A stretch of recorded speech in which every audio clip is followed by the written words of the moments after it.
ودونه. نو تاسو په خپله ګورئ چې نن سبا زموږ خلکو ودونه او ولیمې څنګه وي. تاسو به حیرانه شئ چې تاسو واورئ په یو فنکشن باندې دوی څومره پیسې خرچوي او څومره لکه په یو ورځ جشن باندې والوځي. 50 او 60 لکه د یو ورځې رڼا او ګډاګانو باندې والوځولی شي. او داسې خلک زموږ د ودونو ته راغلي وي چې چاته موږ سم پیژنو هم نه. او بیا څه کیږي چې فنکشن خلاص شي او ټول کور ته روان وي نو هغوی ټولو ګیلې نه خلاصیږي چې دا ډوډۍ څنګه وه او درجو باندې رایته څوک اچوي، داسې څوک کوي. نو تاسو دومره خرچه وکړه او بیا هم څوک خوشحاله نه و او هغه ټول خلک بیا تاسو پورې خندا کوي او تاسو څه کوئ؟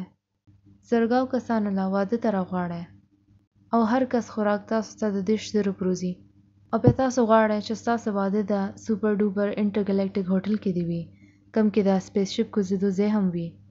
ځکه چې کیدای شي خلا نه هم څوک خلک راتل غواړي، ځکه چې زموږ خو هلته هم خپلوان دي که نه. نو دا ټول زموږ خپلوان دي او ټوله دنیا موږ پیژنو او ټول دنیا کې زموږ خپلوان دي. نو نن سبا دا زموږ ودونه دي، دروغ نه وایم.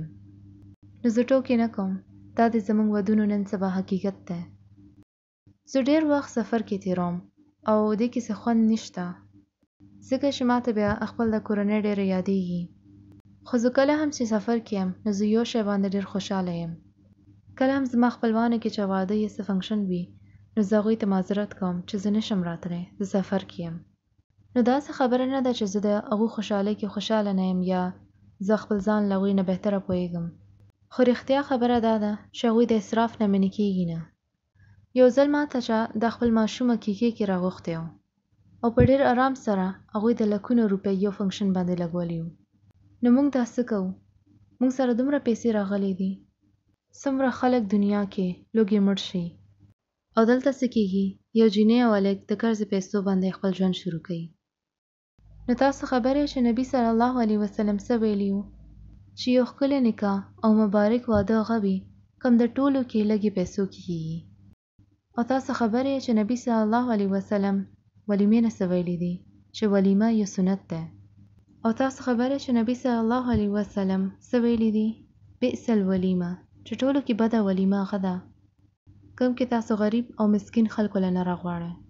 سبحان الله. او زموږ ودونو کې څنګه خلک راځي؟ موږ غواړو چې زموږ ودونو ته د سلیبریټیز راځي، مشهوره او دولتمنده خلک دې راځي او دې نه نبي صلی الله علیه وسلم ویل چې دا ټولو کې بده ولیمه ده کم کې چې یو غریب کس نه وي. نو ستاسو ولیمې کې غریبانان چېرته دي؟ تاسو په څه باندې شرمېږئ؟ نو غریبانانو نه شرمېږئ. ابو هریره ته وګورئ، چا سره خپل کور هم نه و او جومات کې ودو کېدو. نو تاسو غریبانانو باندې شرمېږئ. حضرت بلال ته وګورئ، کم یو غلام پیدا شوی و. نو تاسو په دې شرمېږئ چې بهر نه یو پردی غریب کس رانه شي. نو بیا دا سلمان فارسي ته وګورئ، د دوی ټولو څه مقام و؟ ابو هریره د نبي صلی الله علیه وسلم ټولو کې نږدې شاګردانو کې و. د اسلام اول مؤذن حضرت بلال و. او تاسو خبر یې چې حضرت سلمان نه نبي صلی الله علیه وسلم څه ویلي و؟ سلمانو منا اهل البیت، چې سلمان اهل بیت نه دی، چې دا د زما کور کس دی. نو موږ ته سوچ کول پکار دی چې هغه پیسې خرچول څنګه دي. لا موږ د ګټې خبره نه کوو، ځکه چې موږ ته خو معلوم هم نه دی چې خرچول څنګه دي، ځکه چې زموږ مسلې ډېرې دي. خو یاد ساتئ چې موږ اوس هم د دې حل وښکلی شو. ډېره اسانه خبره ده. الله قرآن کې څه وایي؟ کلوا واشربوا ولا تسرفوا، یعنی خورئ څکئ، ژوند تېروئ او یو ښه ژوند تېروئ. ما هم اوس ډېر ښه خوراک کړی دی. خو دې آیت کې څه و؟ کلوا واشربوا یعنی ژوند تېروئ، ولا تسرفوا خو اسراف مه کوئ. نو الله یو حد ایښی دی، هغې نه مخکې مه ځئ. انه لا يحب المسرفین، یعنی الله د مسرفین له نه خوښوي. ان المبذرین کانوا اخوان الشیاطین، کم خلک هر وخت بیکاره شیانو باندې پیسې خرچوي هغه د شیطانانو وروڼه دي. او بیا الله وایي الهاکم التکاثر، که تاسو یو بل ته د خپل مال خیلوکار نه پرېږدئ، یعنی د یو بل ته ځان خیلوکار تاسو ګمراه کړی یې، حتی زرتم المقابر. نو وګورئ چې تاسو چېرته روان یې او هغې دپاره تیاري وکړئ.